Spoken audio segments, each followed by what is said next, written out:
সংসার মানে মায়া। আগে মায়া ত্যাগ করুন, তাহলে দেখবেন সর্বসুখী হবে। সংসারে এত অতিরিক্ত মায়াতে যদি আপনি নিজেকে ডুবিয়ে রাখেন, তাহলে কোনোদিন সুখ পাবেন না। সংসার থেকে মায়াটা কাটাতে হবে। যেমন ধরো স্বামীর প্রতি খুব মায়া, মানে মায়া বলতে এখানে আপনি ভাবছেন আমি খুব স্বামীকে ভালোবাসি, আর স্বামী আমাকে সেই তুলনায় ভালোবাসছে না। এটা আপনার মায়া, মানে আবেগ। এতটা আবেগপূর্ণ হওয়া উচিত নয়। কারণ ভালোবাসা হচ্ছে কি এমন একটা জিনিস যেটা হচ্ছে কি চোখে দেখা যায় না। ভালোবাসা দান করা যায়, ভালোবাসার বিনিময়ে ভালোবাসাও পাওয়া যায়। কিন্তু মায়া যদি থাকে বা মনের মধ্যে যদি অতিরিক্ত মায়া থাকে যে আমি ওকে খুব ভালোবাসি, এটা মায়ার বাঁধনে আটকে পড়ে যাও যে ওর কাছ থেকে আমি কোনো ভালোবাসা পাচ্ছি না, এই মায়ার বাঁধনটা থেকে যদি না ছাড়াতে পারো, তাহলে আপনি সবসময় চিরদুঃখী হয়ে থাকবেন। সংসারে অনেক অশান্তি থাকে, অনেক দুঃখ থাকে, কষ্ট থাকে, তবু আমরা সংসার ছেড়ে বেরোতে পারি না। কারণ সংসার এমন একটা মায়ার বাঁধন, আমরা সংসারের মধ্যে এত ঝড় ঝাপটা অশান্তি থাকা সত্ত্বেও আমরা সেই সংসারেই পড়ে থাকি, তবু আমরা সংসার থেকে ছেড়েও বেরোতে পারি না। বেশিরভাগ মানুষ আছে, যেসব মহিলারা আছে, অনেকে হয়তো ডিভোর্স দিচ্ছেন বা অনেকে ডিভোর্স দিচ্ছেন না। কারা ডিভোর্স দেয় না?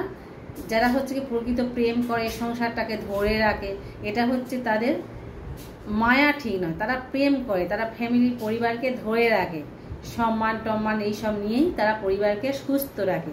তাই তারা কোনোদিন অনেক কিছু মানে স্বামীদের খারাপ নেগেটিভ দিক জানা সত্ত্বেও, বা শাশুড়ি দেওর অনেক কিছু আছে, সংসারে সবাইকে নিয়েই তো পরিবার।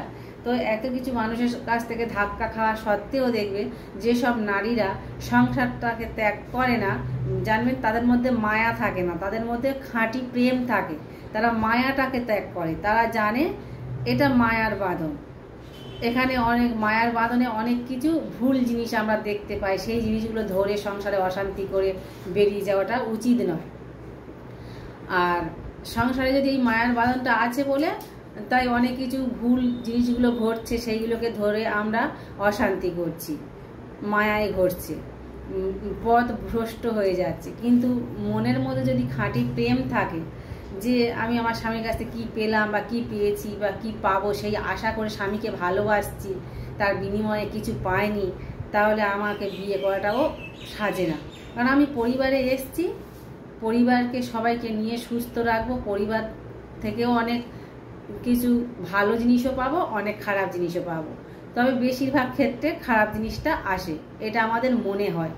কারণ আমরা একসময় বাপের বাড়িতে থাকি, তখন কি হয়, বাপের বাড়ির অনুকরণে আমরা চলাফেরা করি, নিজেদের স্বাধীন অবস্থাতে থাকি, আমরা যা খুশি তাই করে বেড়াই। সেটা বাবা মা কিছু বলে না, বা কিছু কিছু ভুল জিনিস ধরিয়েও দেয়, সেটা সেই সময় আমরা শুধরালেও শুধরাই, না শুধরালেও না শুধরাই। তাই শ্বশুর বাড়িতে যখন চলে আসি আমরা, তখন তাদের রীতিনীতি আমাদের ওপর একটা বোঝা হয়ে দাঁড়ায়। তখন মনে হয় যেন এটা ভুল, আমার বাপের বাড়ি ঠিক। আসলে সেটা নয়, আসলে এটাই যে আমি কিভাবে শ্বশুর বাড়িকে সবাইকে মানিয়ে নিতে পারবো আর কতটা মানিয়ে নিতে পারবো না, এটাই হচ্ছে একটা নারীর দৃষ্টান্ত। একটা নারী যদি মনে করে যে আমি সবাইকে মানিয়ে নিয়ে চলে সংসারটাকে সারা জীবন চালাতে পারবো, তাহলে সেই নারী টিকিয়ে রাখবে বৃদ্ধা বয়স পর্যন্ত পরিবার। আর যদি নারীটা মনে করে যে না, এসব অশান্তি আমার পক্ষে থাকা অসম্ভব, তাহলে আমি এই অশান্তি থেকে মুক্তি নিয়ে নিজে শান্তিভাবে জীবনযাপন করব, একা থাকবো, তো তখন সেই জায়গা দিয়ে ডিভোর্স হয়ে যায়। তো সেখানে গিয়েও কি সত্যি শান্তি পাওয়া যায়? সেখানে তো একাই থাকে, বা একটা সন্তান নিয়ে থাকে, পরবর্তীকালে সেই সন্তানটাকে সেখানে সে একাও স্ট্রাগল করে মানুষ করে একটা সময় হয়তো সন্তানও ভাত দিল না, তখনও কি কষ্ট পাওয়া যায় না? বা বন্ধু বান্ধবের সঙ্গে মিশতেও খুব ধাক্কা খাওয়া যায়। তখন তাহলে সংসার থেকেও হয়তো পরিবারের দিক থেকে একটা বেশি হয়, আর একা থাকলে হয়তো সেটা নিজের মতো করে চলাফেরা করা হয়। এটাই পার্থক্য, আর কিছু নয়। সে একা থাকো আর সংসারের মধ্যে থাকো, সে যেখানে থাকো, দুঃখ সব সময়ের জন্য আসবে, আর সুখটাও সব সময়ের উপর, মানে সব সময়ের জন্যই আসবে। তা সেই সুখ দুঃখটা হচ্ছে নিজের উপর নির্ভর করবে, যে নিজে কিভাবে চলাফেরাটা করব। নিজে যদি সঠিকভাবে মানে সিদ্ধান্ত নিয়ে চলাফেরা করি, তাহলে কোনো কিছু গায়ে লাগে না। আর যদি নিজের চলাফেরাটা মানে ভুল সিদ্ধান্ত নিয়ে চলাফেরা করি, তখন আপনি ভুল পথে চালিত হবেন। তো আগে নিজেকে সেই জায়গা দিয়ে সঠিক বাছবিচার করে চলতে হবে, যে আমি এই পরিবারের মধ্যে থেকে যে এক সময় হয়ে যায় তো যে একটা খারাপ কথা হয়তো পরিবার থেকে বললো, শাশুড়ি বললো বা ননদ বললো, সেটা যদি হজম করতে পারো, সংসারে কি বলা রয়েছে, যেই সয় সেই রয়, হজম করতে পারলে সব কিছু।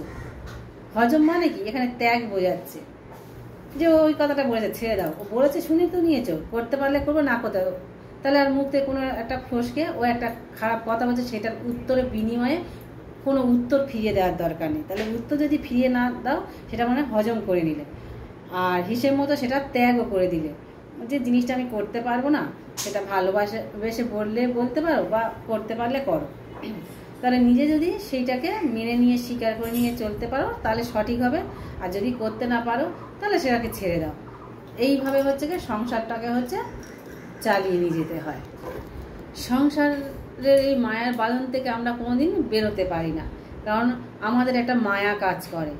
আমাদের যখন সন্তান হয়, বাড়িতে এত অশান্তির মধ্যেও যখন একটা ছোট্ট বেবি জন্ম নেয়, তখন আমরা সেই ছোট্ট বেবির সঙ্গে আনন্দ অনুভব করতে থাকি। তখন সংসারে কি অশান্তি হচ্ছে না হচ্ছে সেটাকে নিয়ে আমরা তখন মানে মনের মধ্যে আনি না। সেই ছোট্টবেলায় একটা সন্তানকে নিয়ে মানে গরিব ঘরে হোক, বড়লোক ঘরে হোক, যে কোনো ঘরে হোক, মানে সন্তানের সঙ্গে সুন্দর একটা সময় কাটায়। তারপর সন্তান যখন বড় হতে থাকে, বড় হতে হতে দেখবে সন্তানের যখন একটা ম্যাচুরিটি আসবে, সন্তানের সঙ্গে কিন্তু আপনার তখন বনিবনা হবে, মানে তার মতামতের সঙ্গে আপনার মতামত মিল নাও হতে পারে, তো তখনও তো একটা অশান্তি হতে পারে। তাহলে আজ শাশুড়ির সঙ্গে অশান্তি হচ্ছে, স্বামীর সঙ্গে অশান্তি হচ্ছে, পরবর্তীকালে একদিন মানে সন্তানের সঙ্গেও অশান্তি হবে। তাহলে সেটা আমরা জানি হবে। তাহলে জেনে শুনে জানি যখন, তাহলে শুধু শুধু সংসারে যখন এসেছি, খারাপ দিকটা নিয়েও চলতে হবে, ভালো দিকটা নিয়েও চলতে হবে। যদি খারাপ দিকটা যদি মেনে নিয়ে যদি চলতে পারো, তাহলে সেই সংসারে যত দুঃখ থাকুক, সেটা দুঃখটাকেও বহন করতে হবে, সুখটাকেও বহন করতে হবে। তো তুমি ভাবছো কি যে আমি এখন একা আছি, আমার কোনো অসুবিধা নেই, কোনো দুঃখ নেই, টাকা পয়সা সব আছে, হয়তো এমন একটা রোগের শিকার হলে তুমি যখন সবাইকে ত্যাগ করে চলে গেলে, যে আমার পাশে কেউ ছিল না, তো আমি সবাইকে ত্যাগ করে চলে যাই, আমি কাউকে দেখবো না, কারোর পাশে থাকবো। একটা সময় ঈশ্বর তোমাকেও সেই সময় পরীক্ষা নেবে, হয়তো এমন রোগের কঠিন পরিস্থিতিতে এমন রোগের দিয়ে দিল, তখন আপনার নিজের চলাফেরা করার মতো ক্ষমতা নেই। তখন তুমি কিন্তু সেই মানুষদেরকে আর ডাকলে তখনও কিন্তু তোমার পাশে কেউ আসবে না। টাকা থাকলেও সবসময় কিন্তু সুখ অনুভূতি করা যায় না, বা সব কিছু নিয়েই সুখ, দুঃখটাও ভোগ করতে হবে, সুখটাকেও ভোগ করতে হবে। তাই সংসার হচ্ছে মায়া। তাই সংসারের মায়ার মধ্যে থেকেও নিজেকে বেশি মানে জড়িয়ে রাখতে নেই। যে যা করছে, ভুলটা সামনে পড়লে একটু সঠিক করানোর চেষ্টা করবেন, আর যদি সঠিক তারা না মানতে চায়, তাদের মতো তাদেরকে ছেড়ে দেয়। কারণ তোমার কথাতে তারা চলবে না, বা তুমিও তাদের কথা থেকে চলতে পারলে চলো, না চলতে পারলে তুমিও ছেড়ে দাও। তবে সংসারটা ত্যাগ করার দরকার নেই। যদি তুমি ভালো করে সংসার করতে চাও, সংসার করো, তাহলে তো মানিয়ে গুছিয়ে নিলেই তো সংসার তো ভালো হয়। তাহলে শুধু শুধু কেন এত অশান্তি করা দরকার? কারণ সংসার জীবনে শাশুড়িও দুটো নানা কথা বলবে, দুটো কটু কথা বলবে। নিজেরা যখন মানে বিয়ের আগে বাপের বাড়ি ছিলে, তখন কি মারা দুটো গালাগালি দেয়নি, বা দুটো শাসন করেনি, উল্টো পাল্টা কথা বলেনি? তাহলে সেই জায়গা দিয়ে যদি শ্বশুরবাড়িতে একটা দুটো কথা বলে, তখনও নিজেকে মানিয়ে নিতে হবে। মাও যেমন শাসন করেছিল, সেই অবস্থাতে যখন পড়াশোনা করতে না, বা কোনো বয়ফ্রেন্ডের সঙ্গে কথা বলতে, তখনও তো মা বাবা শাসন করে। তাহলে শ্বশুরবাড়িতে যদি তুমি কোনো বয়ফ্রেন্ডের বা কারোর সঙ্গে কথা বলো, তখন যদি তারা সন্দেহের চোখে ভুল কথা দুটো কথা বলে, সেখানে কোনো কথা বলা উচিত নয়। সেই জায়গা দিয়ে বুঝিয়ে বলা উচিত যে না, এসব কিছু না, বা তোমাকেও কিছু সময় মানিয়ে নিতে হবে। তো সংসার ক্ষেত্রে চলতে গেলে আমাদের এই মায়ার বাঁধন থেকে আমরা বেরোতে পারি না বলে তাই আমাদের এত যন্ত্রণা। আসলে যন্ত্রণাটা নিজের মন দিয়েই আসে, আর যন্ত্রণাটা হচ্ছে কি নিজের মন দিয়েই ঝেড়ে ফেলা হয়। কারণ তুমি যখন এই হাসি খুশি অবস্থাতে আছো, তোমার টাকা আছে বলে এটা তুমি খুব সুখে তখন হাসছো, আর যখন টাকা নেই বলে তখন তুমি খুব দুঃখে কান্না করছো। এটা কি? এটা তো আর সুখ দুঃখ বলে না। টাকা থাকলে তবে সুখ, তাহলে স্বামী চলে গেল সেটাও সুখ নয়, দুঃখ। তাহলে দুঃখটা তাহলে কি? তাহলে শুধু টাকা থাকলে, স্বামী থাকলে, সংসার সবাই শুধু ভালোবাসবে, তাহলে শুধু সুখে সুখ, আর দুঃখ মোটে নেব না। তাহলে এটা তো কোনোদিন না। অতিরিক্ত সুখ দুঃখের কারণ হয়, তাই অতি সুখও ভালো না আর অতি দুঃখও ভালো না। তাই সুখ দুঃখ দুটোই ভোগ করা উচিত। তাই আমাদের এই মায়ার বাঁধনে থাকতে হবে, আর মায়াটাকে যত ত্যাগ করবে, মানে কারোর প্রতি খুব না মায়া দেখাবে না বা খুব কঠোর হবে না, তবেই হচ্ছে সংসারে সুখ পাওয়া যায়। তাই স্বামীর প্রতি খুব মায়ায় বা আবেগে জড়িয়ে পড়বে না, সন্তানের প্রতিও খুব মায়ায় আবেগে জড়িয়ে পড়বে না, বা নিজের সংসারের প্রতিও মায়ায় আবেগে জড়িয়ে পড়বে না। কারণ সংসারের মায়ায় জড়াতে এই কারণে বারণ করছি, কারণ সংসারটা হচ্ছে বাবা মা ভাই বোন মানে পরিবারের সবাইকে নিয়ে, সন্তান স্বামী এদেরকে সবাইকে নিয়েই পরিবার। আর অতিরিক্ত মায়ায় যদি আপনি জড়িয়ে পড়েন, কেউ যদি আপনাকে কঠোর একটা কথা বলে, সেই জায়গা দিয়ে আপনি দুঃখ পায়, কারণ আপনি তাকে অতিটা আবেগ দিয়ে ভালোবাসেন। আর এই আবেগ দিয়ে ভালো না বেসে প্রেম দিয়ে ভালোবাসেন, যে আমি এখান থেকে তো ধাক্কা পাবো, সেটা জেনে যদি ভালোবাসেন, সেই ধাক্কা পেলেও আপনার মনে কোনো কষ্ট কাজ করবে না।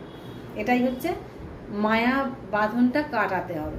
বা সন্তান দূরে কোথাও সার্ভিস করতে যাচ্ছে, আপনি সন্তানকে ছাড়তে পারছেন না, যদি কিছু হয়ে যায়, যদি কিছু হয়ে যায়, মনের মধ্যে এই যে একটা ভয় যে আমি সন্তান ছাড়া বাঁচতে, এটা মায়া, মায়া কাটাতে হবে।